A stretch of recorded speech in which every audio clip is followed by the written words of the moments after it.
Hello everyone, कैसे हैं आप सभी लोग। आशा है कि आप बहुत बहुत अच्छे होंगे। आज है 31 अगस्त और 31 अगस्त साल 2024 के हरियाणा करंट अफेयर मैं आपको पढ़ाने वाला हूं। और ये है इस महीने का आखिरी वीडियो। मिलेंगे एक अगले महीने में फिर हम लोग, और इस पूरे महीने का कंपाइलेशन भी आपको मैं ज़रूर दे दूंगा। वैसे भी 7 महीने के करंट अफेयर का कंपाइलेशन ऑलरेडी अपने चैनल पे दे रखा है मैंने, और के साथ साथ जो है ना एक और कंपाइलेशन आपके पास में मिल जाएगा एक पूरे महीने का। और कल से फिर हम लोग जो है ना 1 तारीख से आपको जो है ना नए महीने के करंट अफेयर्स पढ़ाएंगे ही पढ़ाएंगे, के साथ में पिछले महीने के भी चुनिंदा चीज़ों को भी रिवाइज करवा देंगे। अगर आप लोग जेबीटी एग्ज़ाम की तैयारी कर रहे हैं तो उसके लिए भी आपको पूरे महीने के करंट अफेयर्स वगैरह सब कुछ इस बैच में मिल जाएंगे। शिक्षक बैच है, आप इस बैच को ले सकते हैं, अभी भी वक्त है आपके पास में, आप सोचिए मत। हरियाणा के 22 के 22 जिले आपको इसमें अपडेटेड मिलेंगे, और मैंने कहीं नहीं पढ़ा रखे, सिर्फ यहीं पे ही आपको फुली डिटेल में मिलेंगे। विद पीडीएफ मिलेगा, कोई कंटेंट आपको खुद से नहीं लिखना, सब मैंने खुद से नोट्स बना के लिख रखे हैं, तो आप लोग उनको ले सकते हैं। ठीक है, चलिए खैर, हाल ही में बाघ ST 2303 सारिस्का टाइगर रिजर्व से निकलकर हरियाणा के किस जिले के झाबुआ के घने वनों में पहुंच गया है? तो ये रेवाड़ी के अंदर पड़ता है झाबुआ।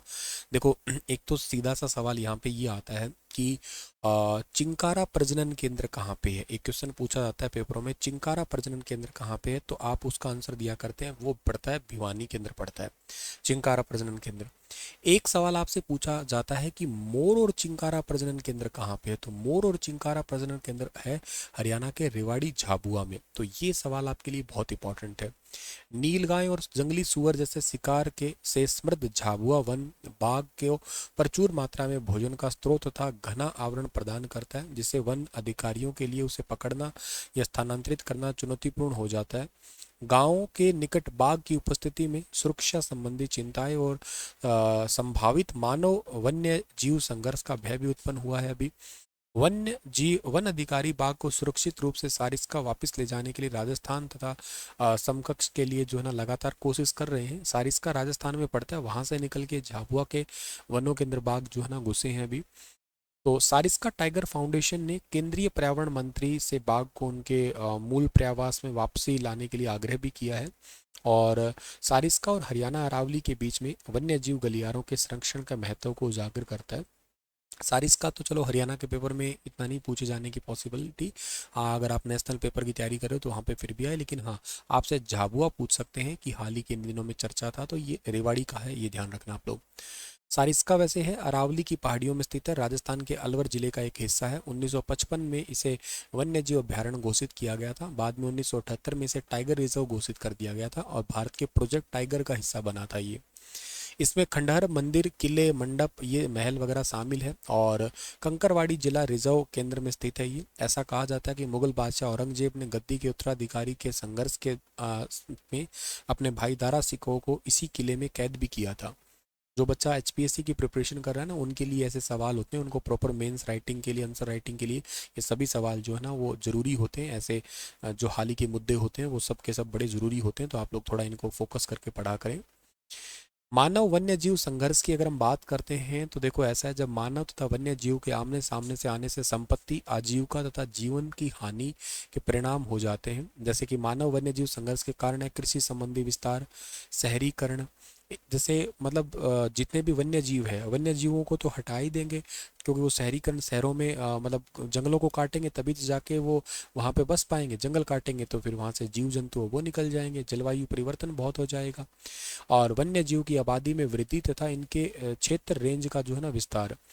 मानव वन्य जीव संघर्ष के प्रभाव क्या होते हैं? गंभीर चोटें, जीवन की हानि, खेत और फसलों को नुकसान, जानवरों के खिलाफ हिंसा का विस्तार, ये सब आप मेंस पेपर में लिख सकते हैं।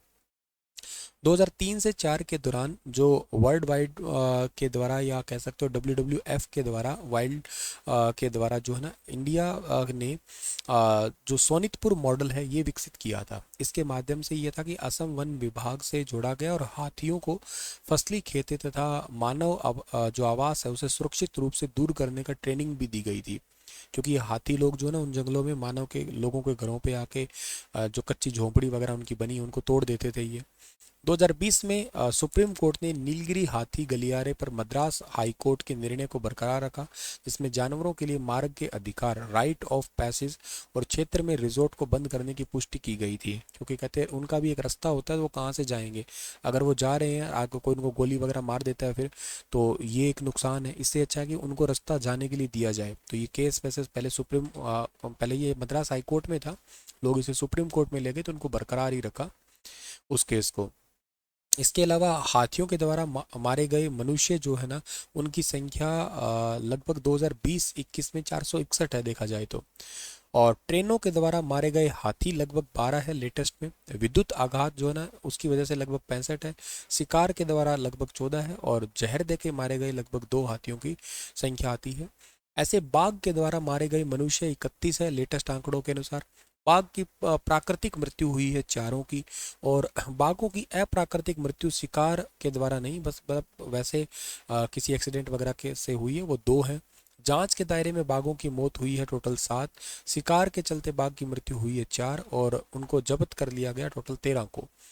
बाघ हालांकि अभी इतना ज़्यादा नहीं, क्योंकि उस पर काफ़ी ज़्यादा जो है वो सिक्योरिटी रहती है, उसको बचाने की लगातार ही कोशिश करते हैं। 2020-21 में हाथियों के द्वारा लगभग जो है ना वो 533 21-22 के दौरान 533 मनुष्य है वो मारे गए हैं।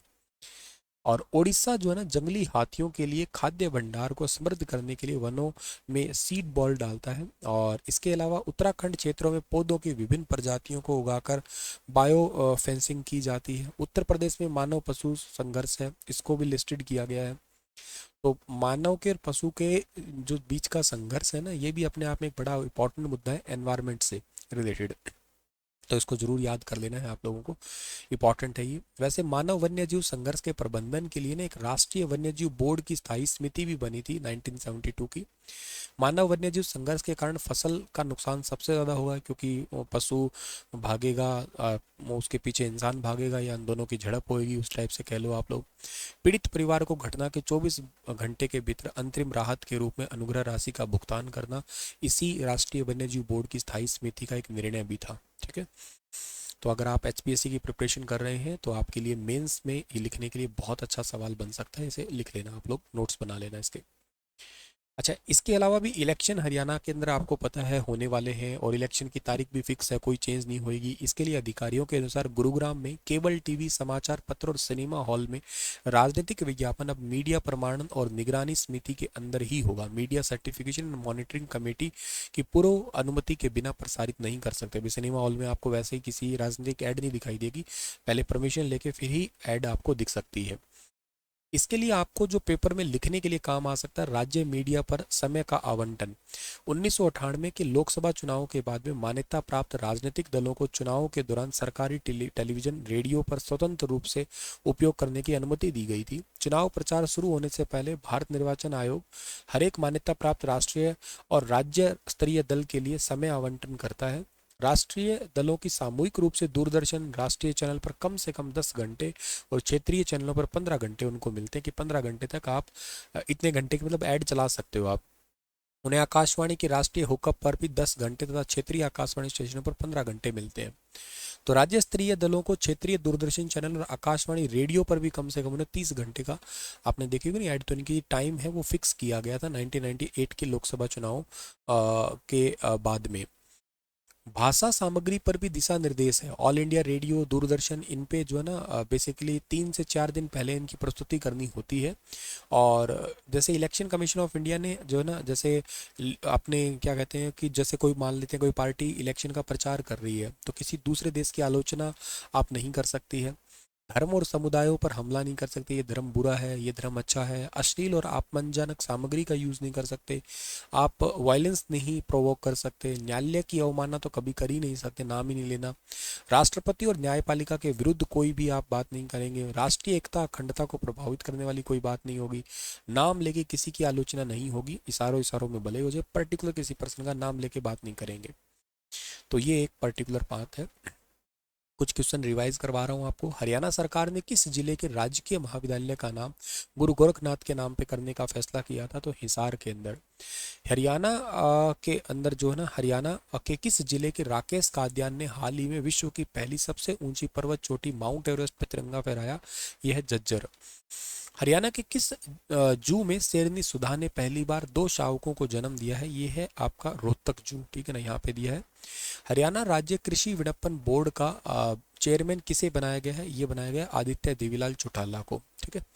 चलो इसी के साथ में ये सेशन तो समाप्त होता है। आपके लिए मैं एक सवाल छोड़ के जा रहा हूँ, मुझे आप बताना कि मतदाताओं की दृष्टि से हरियाणा का सबसे बड़ा विधानसभा क्षेत्र है वो कौन सा है, और सबसे छोटा विधानसभा क्षेत्र कौन सा है? मतदाताओं, वोटर के हिसाब से और एरिया के हिसाब से भी बताना मुझे आप लोग। एरिया के हिसाब से हरियाणा का सबसे बड़ा विधानसभा क्षेत्र और सबसे छोटा विधानसभा क्षेत्र, ठीक है।